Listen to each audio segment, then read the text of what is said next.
Hello and welcome into another edition of SaaS Whispers. Today, I'm very excited to introduce you to our guest, Amit Mizrahi. He is the head of strategic operations at Wix, and I think it's fair to say that they are leading out when it comes to redefining SaaS governance, dealing with issues like SaaS chaos, and he's going to give you a lot of great information about how to manage your SaaS applications.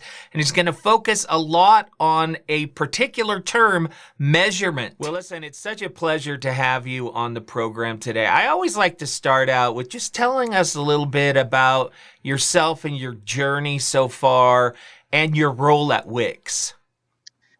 All right. So first of all, it's amazing being here. So thank you for hosting me. It's interesting story how I started at Wix because I actually have had zero experience in asset management before joining Wix. I came from entrepreneurship. I had 4 startup companies. I mainly was doing business development in India and the US. I was kind of like interested in this role because of my twin brother, out of all people, that sent me this requirement. He's working at Wix. He's heading the financial engineering, and he said, "This is an amazing position for you." And I was like, "I don't even know the requirements. I don't understand what they're asking for." So it's kind of an amazing story, and I did what everybody that doesn't have experience in a position does. Basically, preparing a presentation for the recruiting manager, saying why they don't need to recruit, what they're looking for, why they need to recruit me. It was kind of a funny story. And when I started working with, I built that department called Strategic Operations, which incorporated asset management within it. And the idea was to look holistically and not just be focusing on IT as a cost center, but look holistically on processes and policies and how we can actually build better processes at Wix that contains those assets. And instead of asking what does these tools do, what do you need to solve? So changing that mindset was a big factor in what we're doing at Wix. So this is pretty much how I started. And right now we have a department that actually, asking the right questions, working in line with the procurement, and just building, better usage policies and try to rationalize as we talked about before, like the SaaS chaos, how it's actually impacted Wix in some point. Yeah, it's an amazing story. I can't wait to talk to you a little bit more about SaaS chaos and those kind of things. But I would love to know a little bit about that transition from being entrepreneurial, which I'm guessing you were kind of in charge, and then suddenly you're in this corporate environment. What was that transition like? So it was really interesting because a lot of those years I actually was on the other side as a vendor. So I had that insights about how vendors are working. How, as a SaaS founder myself, I asked the questions: how did I did commercial negotiations with enterprises? What types of model we actually incorporated? So this understanding helped me in this role, like looking at the different tools that we are working with. So we try, asking the harder questions. How can we change different business models of vendors to be more interesting or more fit to our needs? And this innovative thinking, right? Because I don't have like this. A lot of the times, those people that are actually grown in that industry, so they have the same practices. They have the same view on how things should be managed. So taking it from outside, like thinking outside of the box and building everything from scratch, actually helped me with that relevant experience that I had as a SaaS founder. Actually helped me better understand how we can improve our processes and bring something new to the table in terms of how we're implementing new SaaS platforms at Wix. Yeah, that makes so much sense because, like you said, sometimes we get tunnel vision and it's hard to see outside of our own space. So from you having that outside perspective, that brings some real experience and kind of out of the box thinking. Yeah, thanks. We actually did so many things differently. Like I did some talks with different companies about how they were managing things.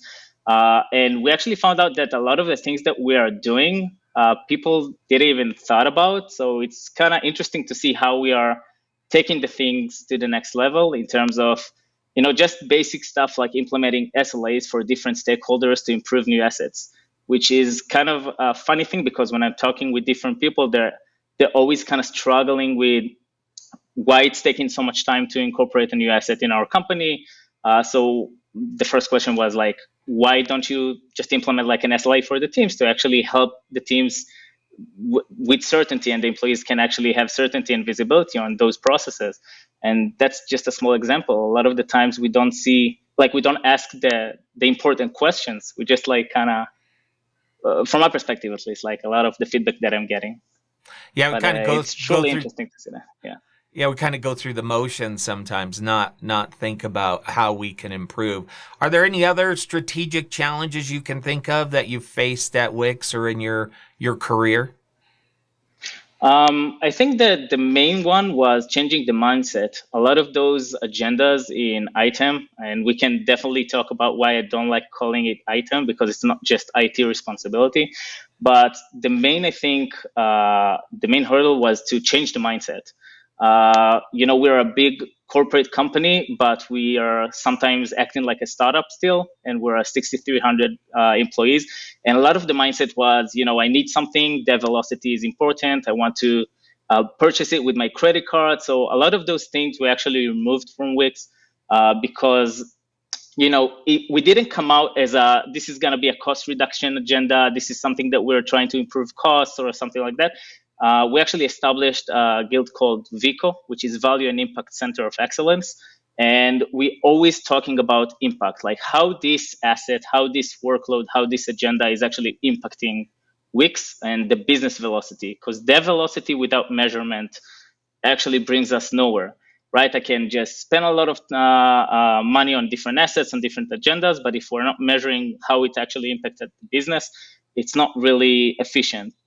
So one of the things we did was changing the mindset and explaining, sitting down with the different teams, telling them like, we want you to be more productive. We want you to be more efficient. We want you, like, if we have, and the easiest example would be a lot of companies are working with several project management tools. Like the easiest thing would be like, instead of coming and say, we're going to remove this asset because we don't need it, is saying like, we're not being productive because a lot of team members don't know where they need to manage the projects. And the collaboration is actually hurting here. So once we changed that mindset, we found out that a lot of our users, a lot of our employees actually were more happy because now we created certainty. We created a lot of, it makes a lot of sense right now. This is how we work. This is how we collaborate. This is how we communicate. So changing that mindset was the biggest, I think, challenge in my role. But also in terms of creating the visibility and certainty for the employees, like how do an employee knows what we're using? Like how can we actually help them understand like this is the tool stack that you can use in your guild. This is everything that people similar in your role are using. You don't need to go out there and find other tools. We are actually working with those tools, and this is how we can actually benefit from EA and discount levels, so like volume discounts and stuff like that. And also another main thing that we did was to get the management involved. We want to have a stakeholder management in the table. We explained all of our strategies, like every year we're doing this annual review about all of our SaaS tech. We're giving the management like reporting straight to C-level in our company, basically telling them this is what we're planning to do in the upcoming year. This is the impact that we hopefully will get, and by derivative, this is the cost reduction that we'll get. But it's never the goal. These are the things that basically what helped us build. I'm guessing a better position in Wix to actually manage those agendas. So many great strategic changes, and I know we can spend a lot of time on each one of them. I do want to go back. You mentioned measurement, and I think that's so important, but not just measurement, but quick measurement, because some people measure, but they they're slow, they're behind the times. And in today's world, you have to pivot so quickly. I mean, I think about how the pandemic made everybody have to rethink what they're doing. But some people did it a lot faster than others because they have this kind of measurement mindset that you're talking about. So we actually had a statement that we sent to measurement that any agenda, asset, tool, anything at Wix that we can measure shouldn't exist at Wix. And we put it out there as a statement. And we actually, did a step farther than just doing the what we call a quantity metrics, like utilization metrics, such as when users were less logging, right? So this is a help us to basically identify inactive users, do cleanups, avoid true-ups, and stuff like that. But we kind of did a step up from those types of questions into a more quality types of metrics, trying to understand, are we utilizing the right license types? Do our users understand that if they're asking for a license X, it provides those features, and whether we can measure if they're using those features or not. So this actually helped us refine a bit more our questions, our surveys, our user surveys, trying to understand not just whether you're using it or not, like how you're using it, and whether how you're using it provides impact for the business. And an amazing example I can give for is our data consumption. Like a lot of people, we're using different data tools. A lot of users are, accessing those data, consuming those data, this data. But what are they doing with that data? Do they need those licenses? This data actually impacts the business, their day-to-day work? So once we started asking those questions, we figure out that, well, we don't need like 40% of our licenses because this data is like nice to have. So this is just a tiny example. We do it with all our assets. So we're moving away from those quantity metrics just to understand whether if a user is inactive or not, because of different use cases also that we found out that, sometimes people are using it on a quarterly basis. So it's not really providing the best results, just removing them and consider them inactive. So we really needed to understand the different use cases. Yeah, I think I love that too. Finding out what is actually being used, and I think even the employees, you mentioned them knowing what is available and how to use it, because I've seen situations where a company will have a robust SaaS solution or software, but the employees are not trained to it. They don't really know it's there. And so they actually go out and start looking for their own SaaS solutions.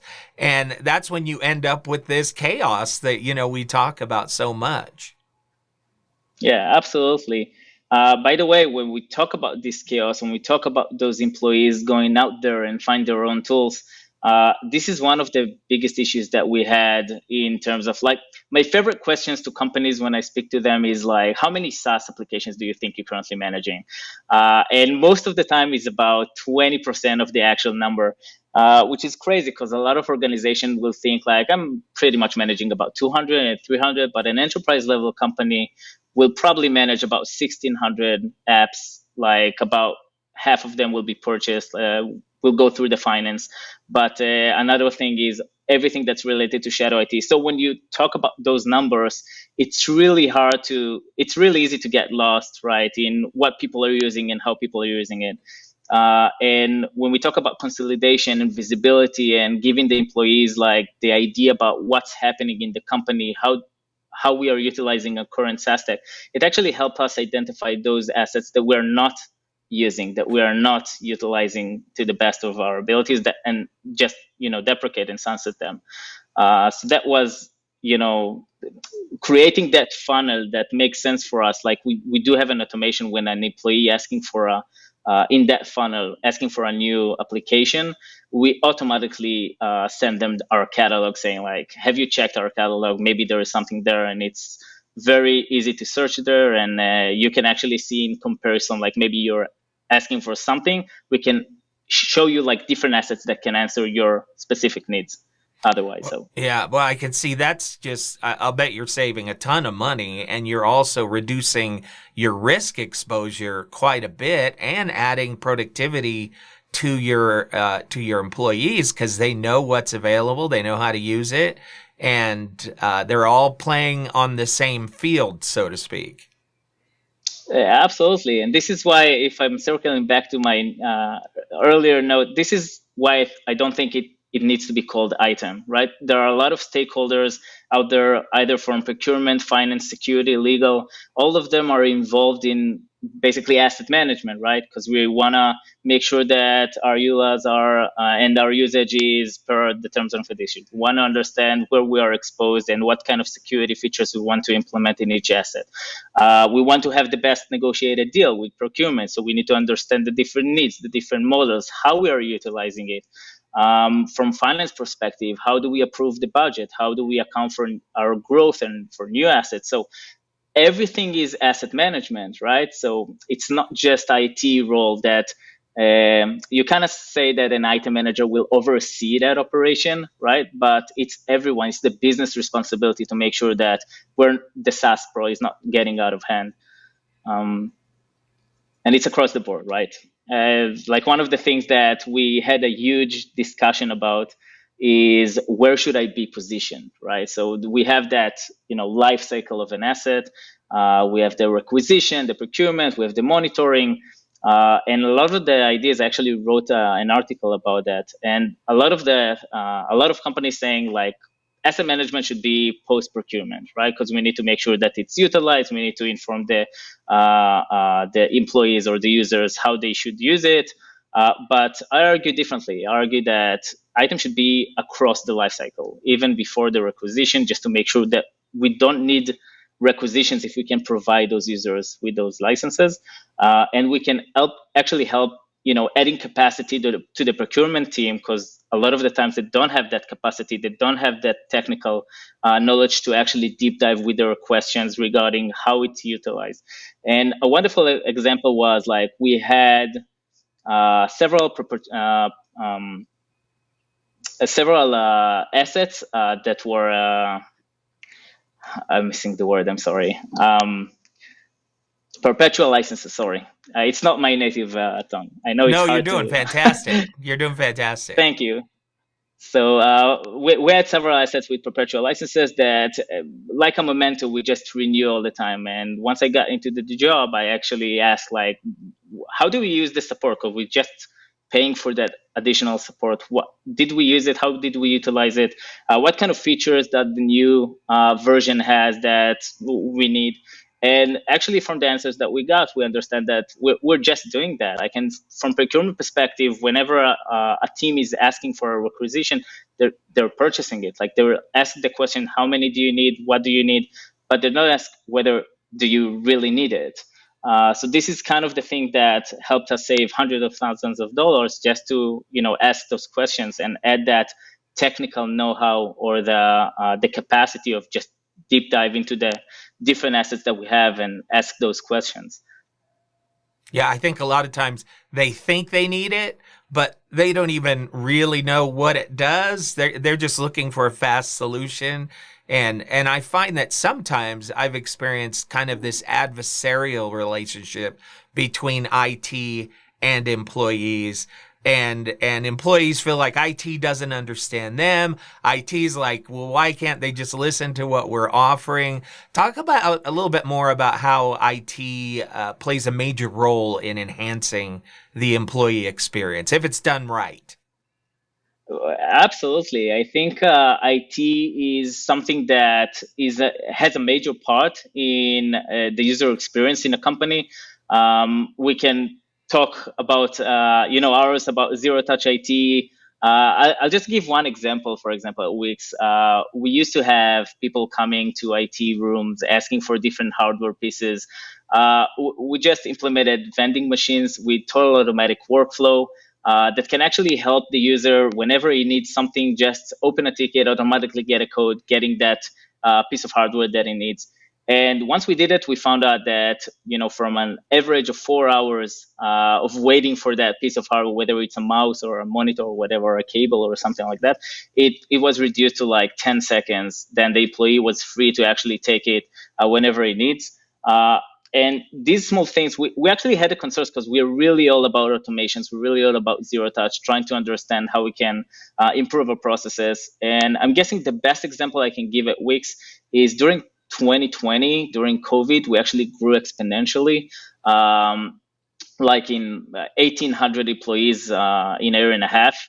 And we actually onboarded all those employees without ever, speaking to them or touching them. It was absolutely zero touch, and we used, we got their equipment to their houses. We installed everything remotely, everything, all the workflows automatically, set up those employees in our systems. So it was a really unique experience of, at least for me, which I'm not from, typical IT, just to see this process going on, thinking how we can actually innovate further and bring better user experience to the people. But we definitely try to automate everything, even when if I'll, take it into the asset management world, like everything that regarding onboarding, offboarding, and provisioning and deprovisioning of licenses for different assets. This is something that is truly our main focus, trying to, whenever you need a license, we understand who you are, what you need, and we provide it like without additional information automatically if we can.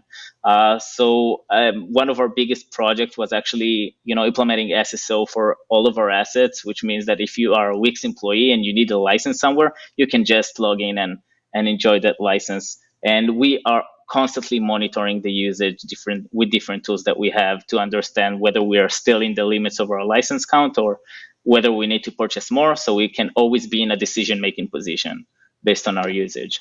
I gotta say, I am blown away with the thought that you can onboard hundreds of people, get them all of the everything that they need, and have it be zero touch. I just think about what type of monumental task that could be, but you put in systems that made it seamless. Shout out to Hod, our head of IT, which he did an amazing job in making this a reality. It was I have to say, it was a dream, like something that we really aspired to. And once we saw it happening, we were really excited. Like, this is actually happening. We were really kind of unbelievable situation. And when we saw it happening, we were so happy. It's like it was a smooth sailing for the employees and for the IT. It actually removes a lot of overhead. Yeah, it's remarkable. And you mentioned like just getting a mouse in 10 seconds. It's amazing how much IT can affect employee morale. If you don't feel that you have the good tools or the right tools, or you're sitting around waiting for something to happen from IT, that can really impact productivity, slow people down, and take away their excitement to even get the work done. Absolutely. By the way, this is something that was our focus for 2021, 2022, how we can increase the employee experience. So beside automations, we actually thought about different processes that our users are, struggling with, and how we can automate them. And we're actually moving to a new campus now, so at different offices. And we actually built those offices, thinking how we can improve this user experience when for employees that will come to the new office. So what types of automations, how you can actually enter to the campus with your watch, with your smartwatch, for example. So different kind of integrations that will really reduce the friction for the new employees and in the new campus.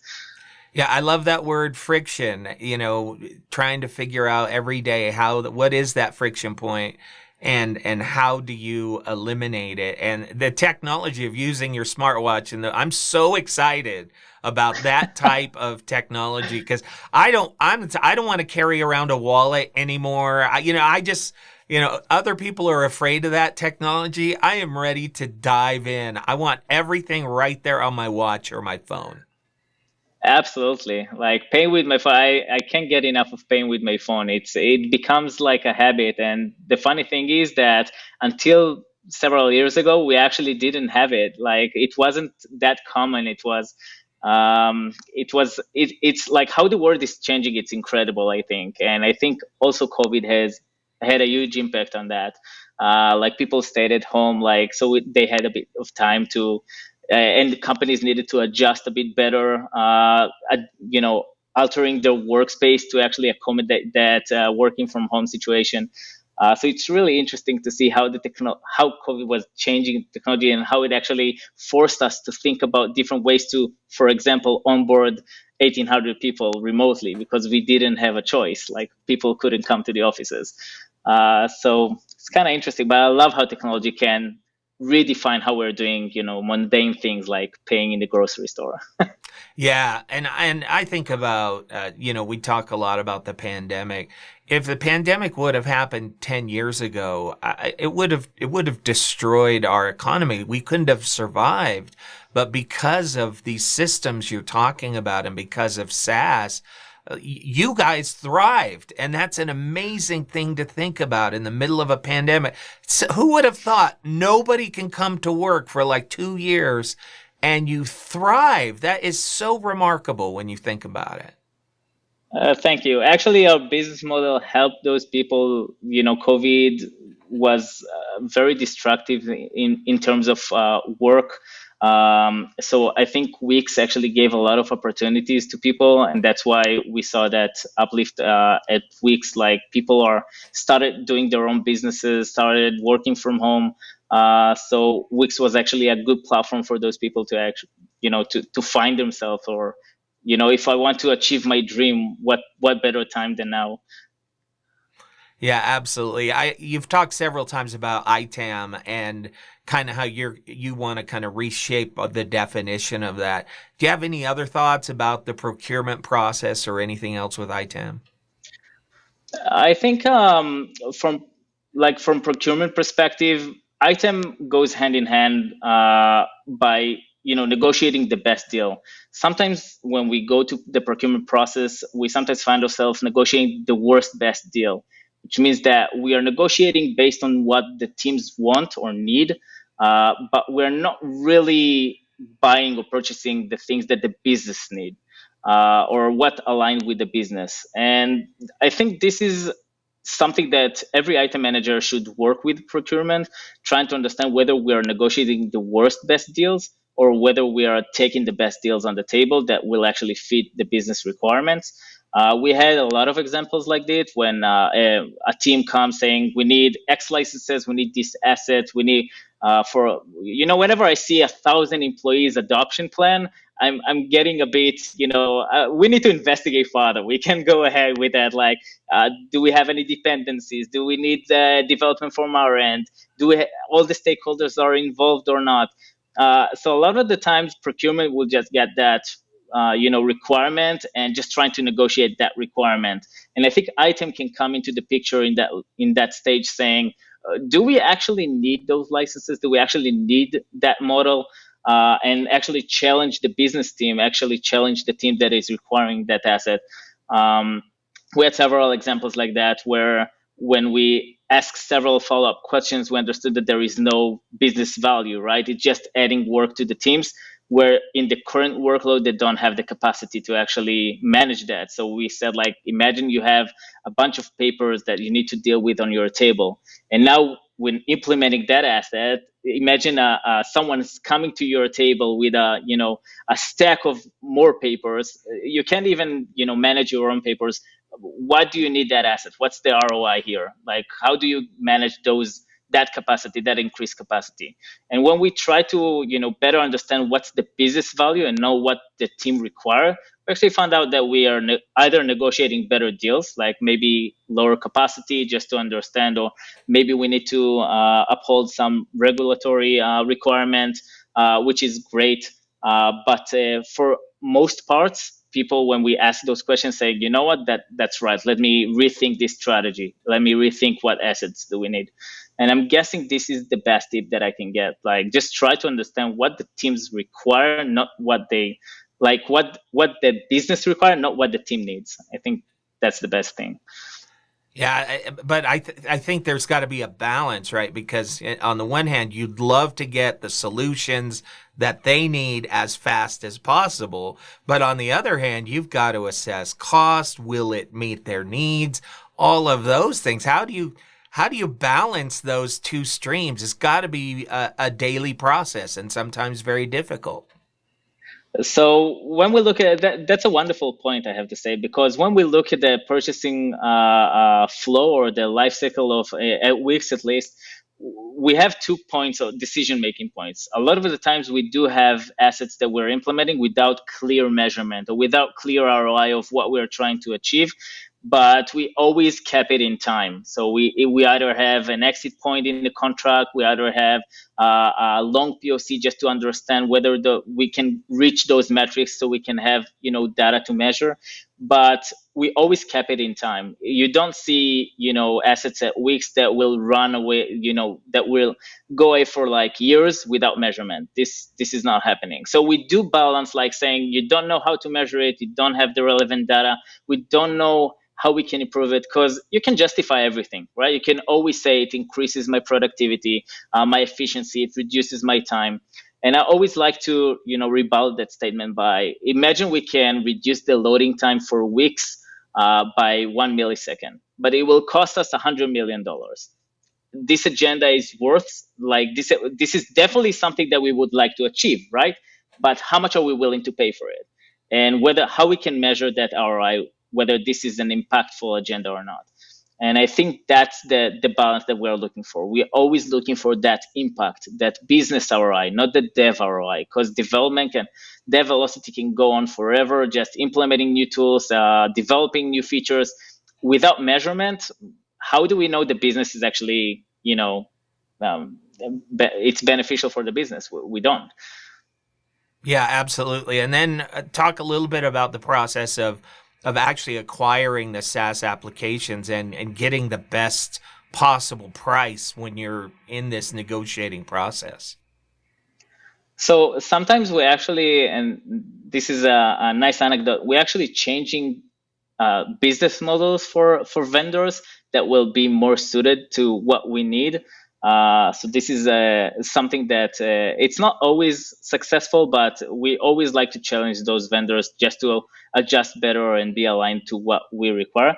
And from a process perspective, once we have a requisition can come from two different ways. We can either come from our discovery tools, so people just started using something, and then once we found that, we have an automatic message sending to all relevant stakeholders. Hi, we found you tried something new. Please open either a ticket or let us know, give us some visibility about how you're using, what are your needs. Or the user are actually active saying, hi, I investigated that and that tools. We want to move forward in that process. And then we involve all stakeholders. We have security personnel asking questions. We have our legal teams reviewing the different agreements, we are asking the business justification with the business goal of what we want to achieve. And when we finalize the process, we have a pretty good idea about what that asset does, how we are going to utilize it at Wix, what kind of dependencies we need to be aware of, whether it's implementing it at Wix that will take a bit more time. We need to be conscious about that when we're signing an agreement. So if we need a 3 months development inside before we can actually use the product, this is something we have to take into consideration, because we don't want to pay for the full year, obviously. So a lot of the times, once we have that locked down, we go to the vendor, trying to understand like what types of model are you using, and trying to align that better to what we're currently asking for and how we are planning to use that asset. So let's say we have an active employees kind of model, or name-based licenses. We always try to understand, like, do we have like concurrent licenses, because based on our usage is better, or floating licenses. So we always kind of challenge based on what we need. And once we have that, it doesn't stop there. We actually keep monitoring that asset. We're working with the operational teams at Wix, doing quarterly meetings, trying to understand the usage, and always keeping questions. And we do have a bit of business development kind of aspect, where we go outside and try to understand whether we have new tools that can provide us the same agenda, the same requirements. Either with one of the things that we did, for example, we identified an asset that can reduce 4 other assets that we had at Wix. So we consolidated kind of everything to that asset, even though the license price was a bit higher. So those kind of strategic thinking about how we can actually doing the utilization even post purchasing that asset.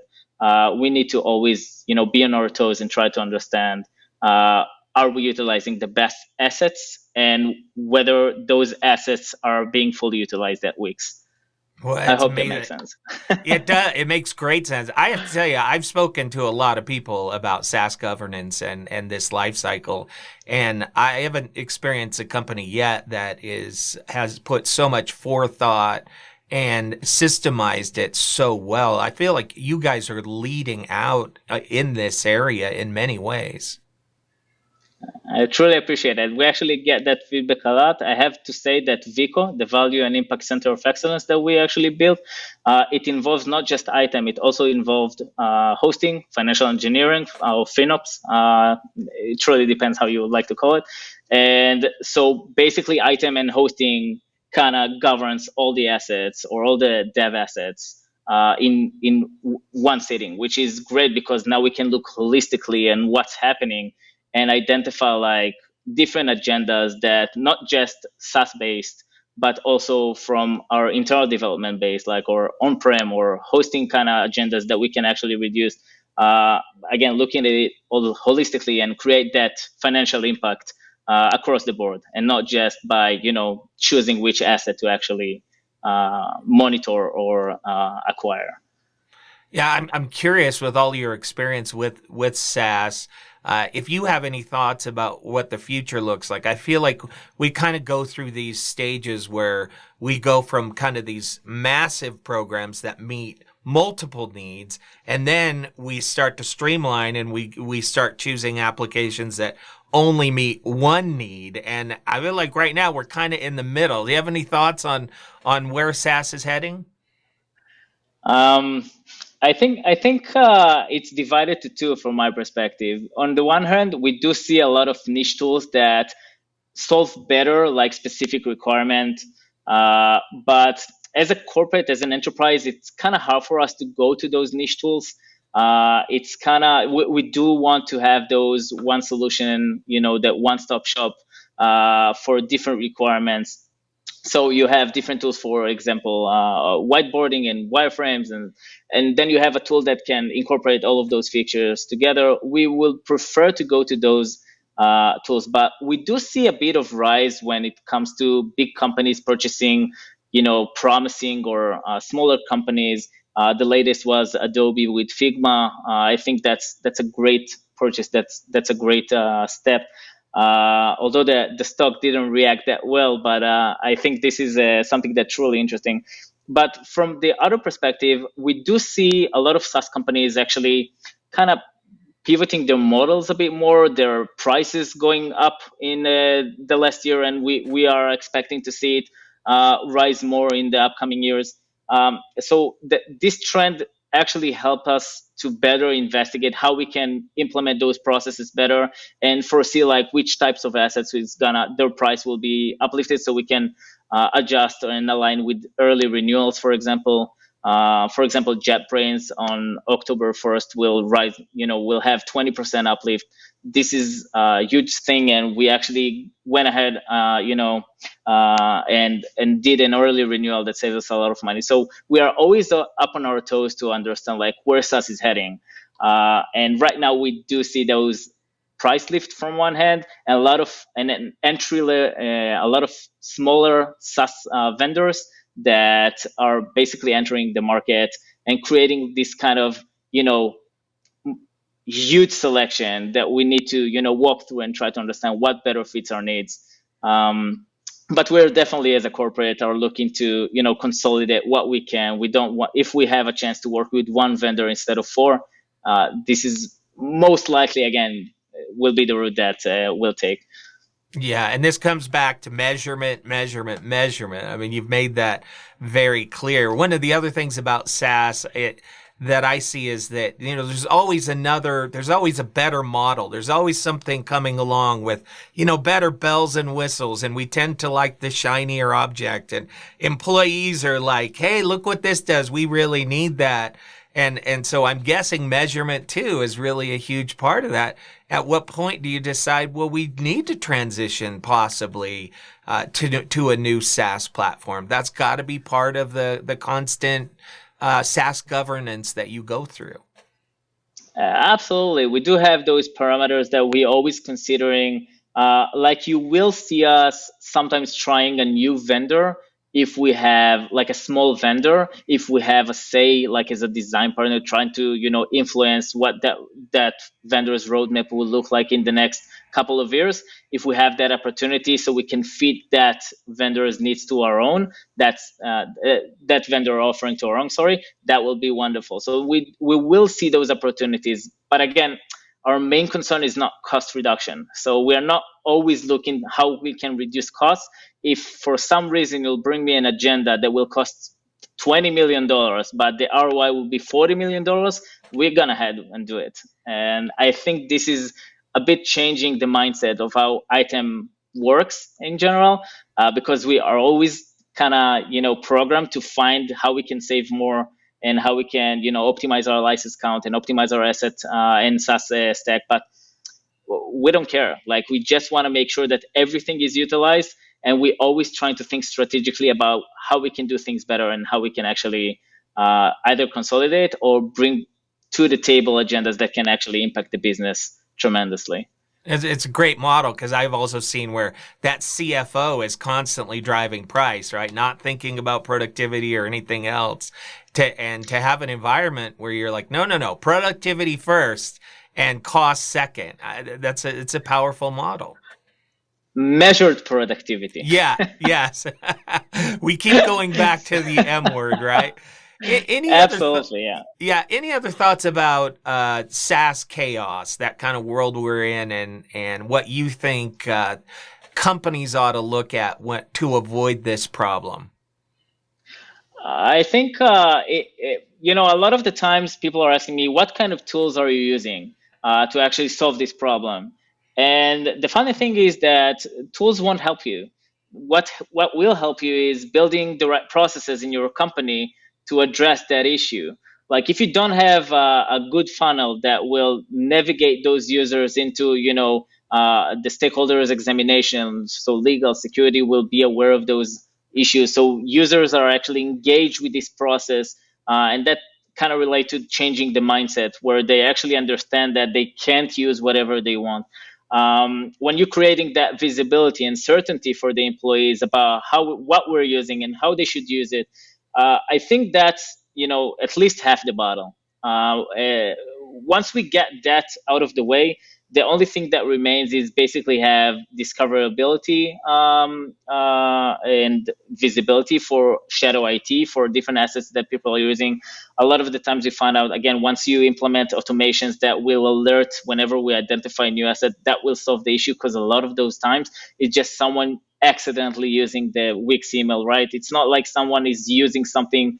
Once we build the policies that will remove all credit cards, right? So you can't, or you're not allowed to use credit cards anymore to purchase assets. So that, again, reduced a lot of our chaos, and we slowly but surely seeing that reduce of SaaS applications that people are actually using, and we're still trying to kind of handle whatever we found out from our discoverability tools, because this is hundreds of tools that we really want to kind of investigate. But from the other hand, some of those people actually left Wix already. So we want to understand better how we utilize that. But definitely, when you have the visibility, you have good processes that will kind of funnel all the employees that with everything relates to new assets or even existing assets, like even from licenses perspective.